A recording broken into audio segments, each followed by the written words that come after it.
At the moment, we're being told no. And that may be a surprise to some Manchester United fans. No, the information we've had on Sky Sports News today is that Manchester United are not intending to do business in January. There is always a but, because there is a long way between now and January and things can change. And that's obviously with the backdrop that they will be losing players to AFCON in December as well. We know that they are interested in a number 6, a holding midfielder, someone who can be that pivot in front of the back four. That was a target for Ruben Amorim over the course of the summer.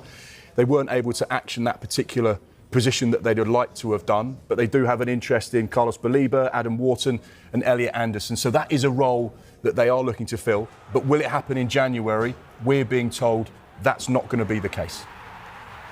Alan, are you surprised by that? I wouldn't say I'm surprised by that, because I think Manchester United have started well.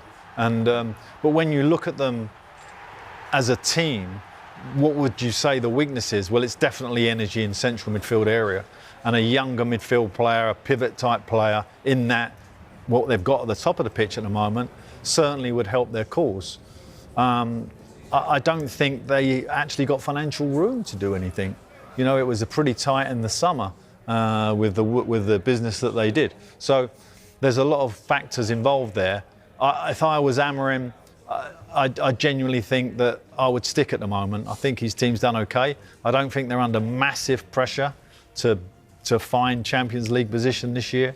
He needs just a strong season to kind of stabilise that club, and then look to Europe next year, and maybe the summer window would make more opportunity for them. You mentioned PSR there, actually. Their turnover in the recent set of accounts to June 2025 was £666 million. And we know that turnover allows you to go and spend money.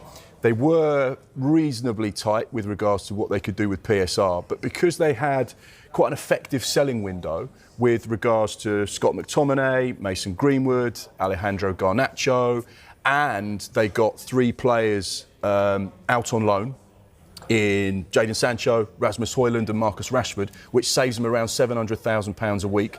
The 3 players they sold, being all from the academy, represent really good PSR Absolutely. profit. Yep. So actually they've got a little bit more headroom than perhaps people initially thought, because they were so good with the business they did with players getting out. So again, Manchester United fans will turn around and say, well, actually, those problems that we had in the summer where we're a bit concerned about what we could spend and PSR rules, you've sorted that out, kind of. So that means you have got some money to spend in January. And if we can sniff the Champions League, why wouldn't you go and back Ruben Amorim, particularly on this good run that they're on at the moment? Well, one thing I'd say as well, the narrative has been these 3 players who are going to the Africa Cup of Nations, in Brian Mbeumo, Amad Diallo, have been very key to them so far this season, and Noussair Mazraoui as well.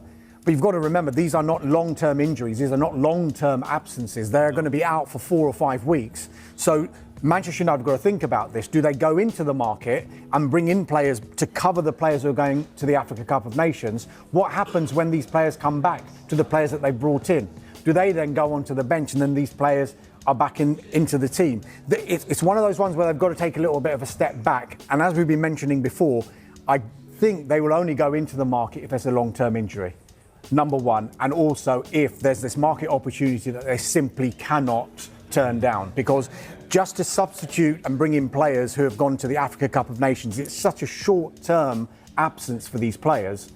When they come back, what happens? Yeah, well, there's also another case here where the balance of the squad, for the first time at Man United, for the last 2 or 3 years that I can remember, there's not noises coming out of the training ground that there's bad attitude, bad situations going on, people falling out with each other. It seems to be like he's got a happier camp, right? So as a manager, if I was looking at that, I wouldn't want that to change at this particular time. I want to keep that very stable. So the 3 guys go to AFCON, okay, they go and do their work, but they're coming back, that's okay. Only, I think, a major injury will Man United react.